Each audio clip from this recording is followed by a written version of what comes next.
what you're drinking. 2 shots, let's pour it out. I know what you're thinking. But tomorrow come for us. This life that we're living, ain't never gonna give it up.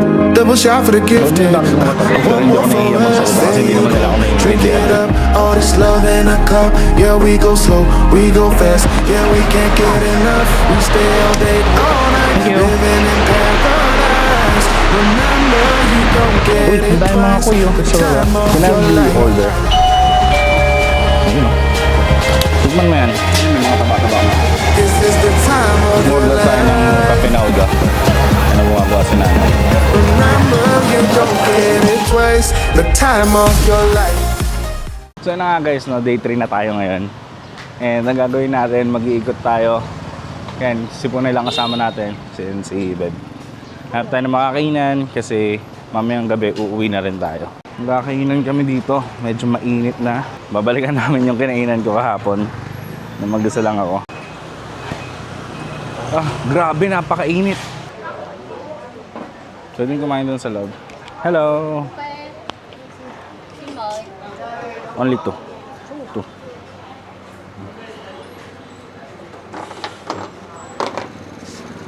Hati na lang tayo. Dito ko. Sige. Order tayo ng kape na uga. Ano gumagawa si nanay?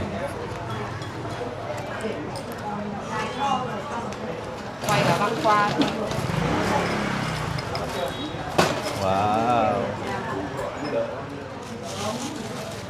Chuyển khoản tiền mặt anh ạ. Đây 15.000 bác. Nhà thằng Tuấn nhà anh cách hộ chưa? Cách rồi. Đấy là quay chủ quán quay cốc cà phê. về sau. Lấy đùa.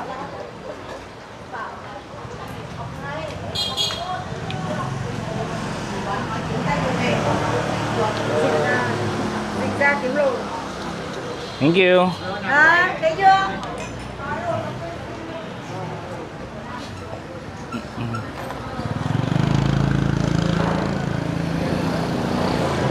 May ano siya, Beb? Ano yung tawag dito? 35K. Parang purong kape tapos may ano yun? Condense. Tikman mo. Haluin mo yung ilalim. Nakikita ko pa yung nasa ilalim eh. Kaya ito naman. Matapang ba? Yung unang sip-sip ko kasi hindi ko basta lahat. Kaya kayo paglaban? Ano to? Tignan mo nga yan. Kasasaw-saw? Mushroom yan, oo. Process na syempre. Tignan mo yan. Ayun, may mga taba-taba mo. Dali na.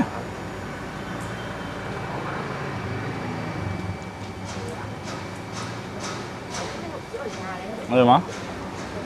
Ano mo yan? Masarap kaya. May distinction na lasa na hindi ko gusto. Magkano yun? 40? 40. Ito masarap to. Recommended talaga yan. So, hindi niya nagustuhan. Hindi mo mo pagkakakitaan.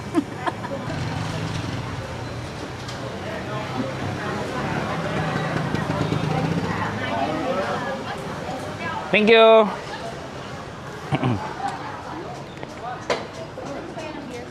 Akala yata ni nanay kulang yung binayad namin.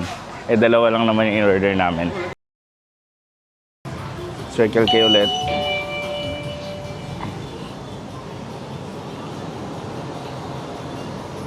So, masasuggest ko sa inyo dito, bumili kayo ng maraming tubig. Ito, buy 2 take 1.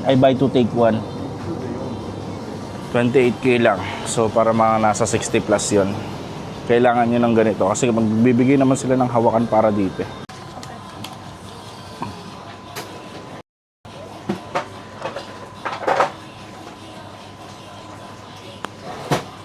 Thank you.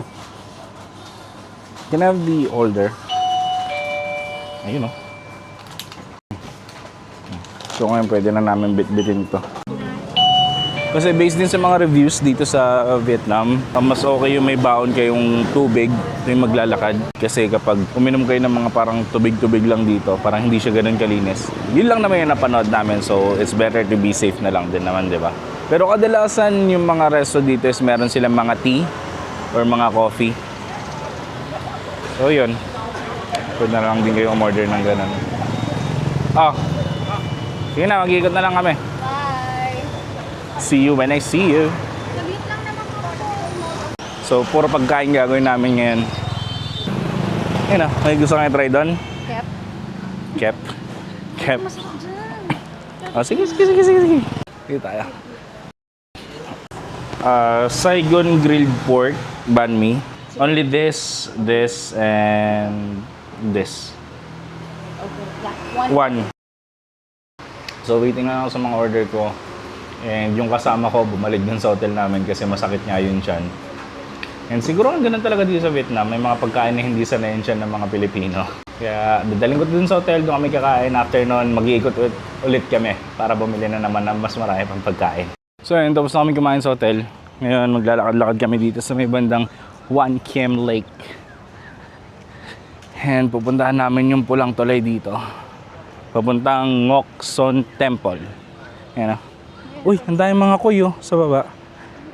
Oh, may mga koi fish dyan yung nakikita nyo sa video. Ang dami. Ito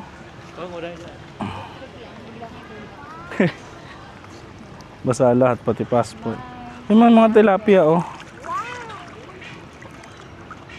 Nakala ko dati lake lang talaga siya na ano. Ngayon, pupunta tayo dyan. Alam ko may bayad yung entrance dyan sa tulay na yan. Papuntang Ngoc Son Temple.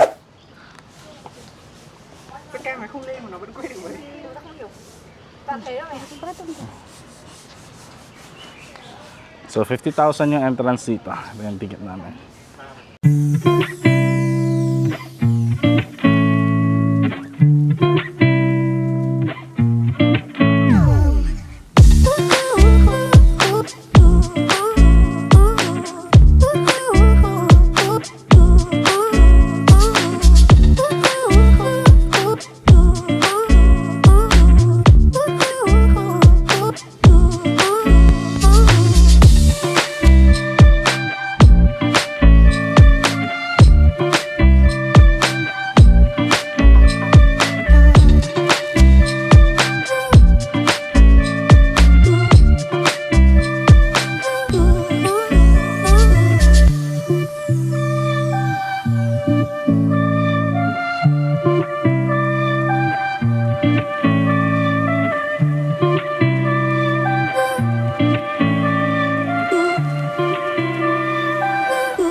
So ayun, tapos na kami sa may Ngoc Son Temple. Papunta na kami ngayon ng St. Joseph's Cathedral para magpa-picture ulit.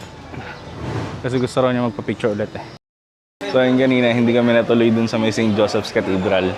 Kasi ang lakas ng ulan. Hindi namin alam kung anong gagawin namin since wala nga kaming payong. Ginawa namin, tumakbo kami dun sa hotel. And basang-basa kami, pinatuyo na lang namin to dun sa mga blower. And dumating naman na si Jerry at si Derf, galing sila ng Temple of Literature, tapos dun sa may One Pillar Pagoda yata yun. So ngayon gagawin namin, since 12:44 na, maghahanap kami ng lunch namin ngayon dito. Ito! Derf! Ngayon mga minatamis sila pero walang yelo to. Hindi yan. Ano yan? Mga minatamis yan. Parang nga ako. Mga dessert to eh. Yung mga dessert yan eh. 40k, ganyan. May nakita akong masarap. Yan. Saging ba to? Chesan. No? 80 lang yun. O sige. You have one lemon tea, one mango tea, one mango sticky rice, one avocado yogurt, one apricot juice for beef fried rice, one beef pho, two water, and one beef steak. Mango sticky rice. Na-update. Hindi natin kailangan mag-Vietnam. Ay, hindi na natin kailangan magpunta ng Thailand. Ano yung ano? Sticky rice? Matamis. Hindi na yung ano. Mama. Ayaw ko nung ako kumakain. Matamis. Halo-halo.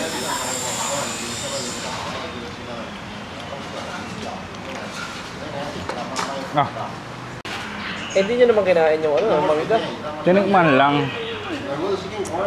Pwede lagyan ng yelo. Lagyan mo yelo yung punso. Pwede na rin kasi maasim ng yogurt. Pero magkaiba. Iba. Oo, kakaiba. Mhm. Ikaw maglalaga. Kakaibang ban mo yan, tol ah.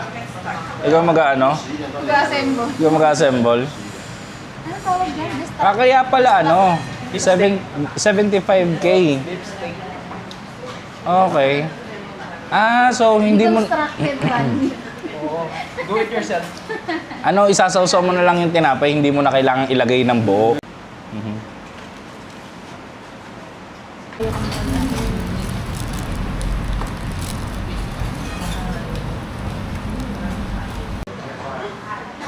Kailangan yata talaga ng Labas din. naduduling pa. Puta na tayo ng ulan. Ay, sige na, kanya pala magbabayad.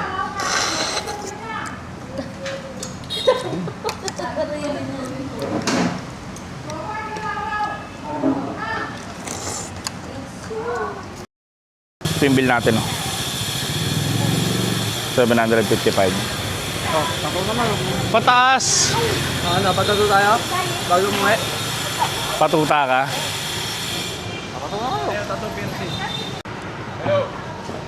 Hi. Camera yan. Basta sa mga to. Ilinis ka mo. Naghilaw yung ano, naghilaw yung nagbabike, sinigaw nila ng scammer. Si Derp daw kasi tsaka si Jeremy kanina na scam nung nagbabike. Unang offer sa kanila 300. Unang offer sa inyo 300, di ba? Hindi, ang sabi, nag-uusap kami. Ang unang offer, 300,000. Oh. Akala ko 300,000 para sa amin dalawa na yon. E di tinawaran ko ngayon. O 100. Ayaw. Tapos, Day. Tapos nun, pumayag na sa 120. Sabi ni Jeremy, ay 120 lang, naawa naman ako, matanda. Sabi ko, sige 150 na ibibigay ko. Yung pala 150 each. Parang ganun din, 300 pa din. 2 kilometers daw yung binike nila. Pero hindi siya totally bike. Electric yun. Oo, So kaya hindi di- nahirapan. So yung dinaanan namin dito nung isang araw, tingnan nyo, bakante-bakante no. Walang mga sasakyan. So pwede na kami dito sa gitna. Hey! Punta tayo doon. Gagawin.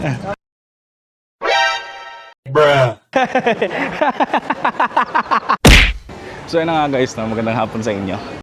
As you can see, wala akong kasama ngayon, wala tao dun sa likod ko. And kakain ako ngayon ng pho kasi hapon na, 5:06 and kailangan namin makapag-ready na ng 8 p.m.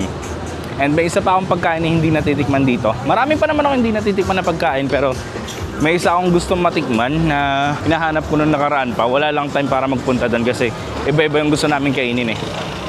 So, kakain ako ng pho. Pupunta ako dun sa may Pho 10. Isa rin siya sa mga Michelin selected na resto dito. Tumakas lang talaga ako sa kanila kasi yung mga kasama ko natutulog na. Nagpapahinga. And ako naman, di ako makatulog. Kaya maglalakad muna ako. Maghanap ako ng pho na makakain ko. And as per checking, yung Pho 10 yung pinakamagandang kainan dito. Kasi kasama siya sa Michelin Guide. And hindi siya ganun kalayo dun sa hotel. Parang 10 minutes na lakad lang. So you can see, Saturday, sobrang busy na ng mga streets dito sa Hanoi. And 5:08 na. So nagre-ready na sila para dun sa Beer Street.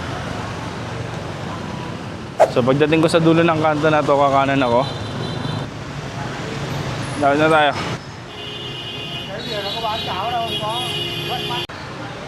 Ano oras na? 5:16. Lapit na ako sa may Faten. Makakakain kaya ako. Sobrang haba ng pila.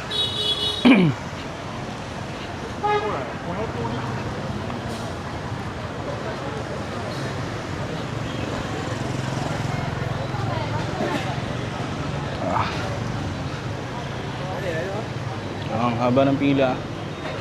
Galing namin dito ng nakaraan pero hindi kami tumuloy. Kasi busog pa yung mga kasama ko eh. Kita nyo na dito, ang daming tao. Ayan o, pakahaba ng pila. Anong oras pa kaya makapasok dito?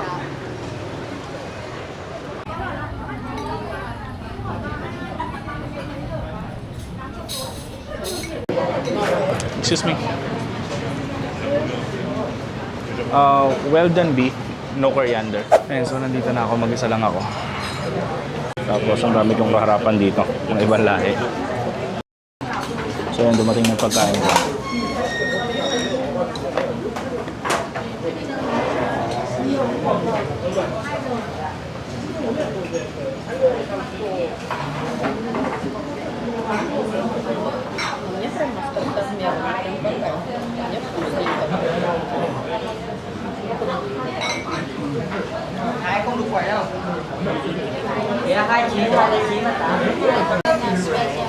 Yeah, to make it clean.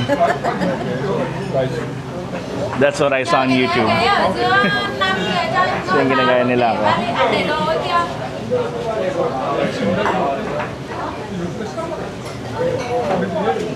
Yeah, that's the main purpose of the lime.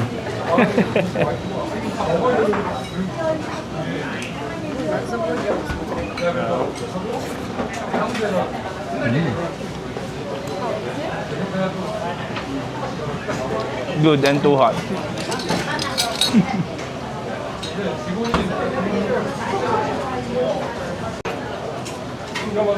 Minta.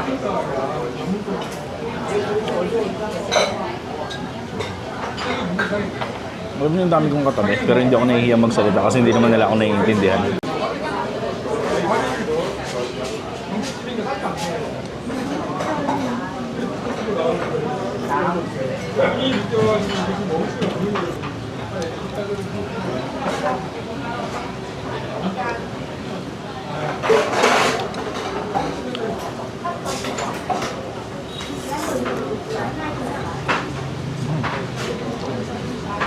Masarap.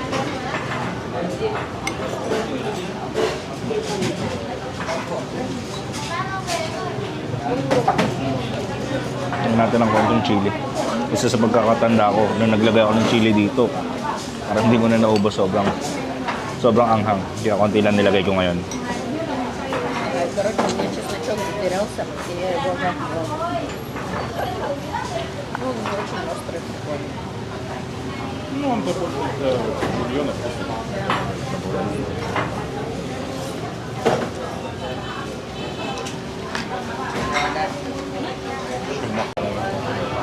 Like that.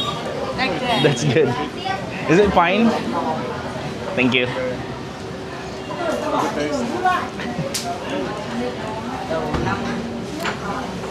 So yun, ginahin na rin ng mga katabi ko yung ginawa ko. Yung ganito sa chopsticks.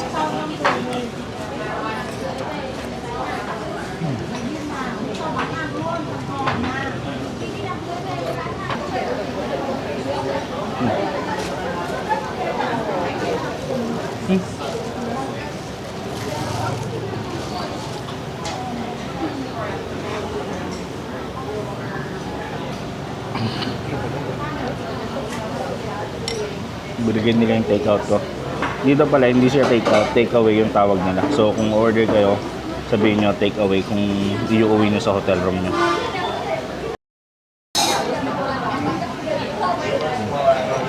Tapos ako kumain. Order na rin ako ng pang take out ko. Nakasama ako sa kwarto. Đây uống đá đi vào lấy đi này. How much? 155.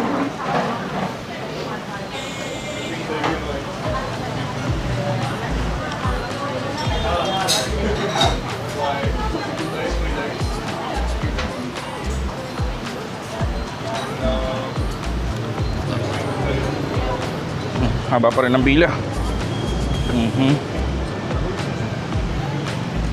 So ayun na nga, pabalik na ako ng hotel, nakapag-take out na ako, nakakain na ako, busog na, pahinga na ng konti, tapos mamaya balik na ng Pinas. So syempre, alam niyo na yan, kung umabot kayo rito, maraming salamat sa inyo. Sa susunod na vlog na lang ulit. Peace!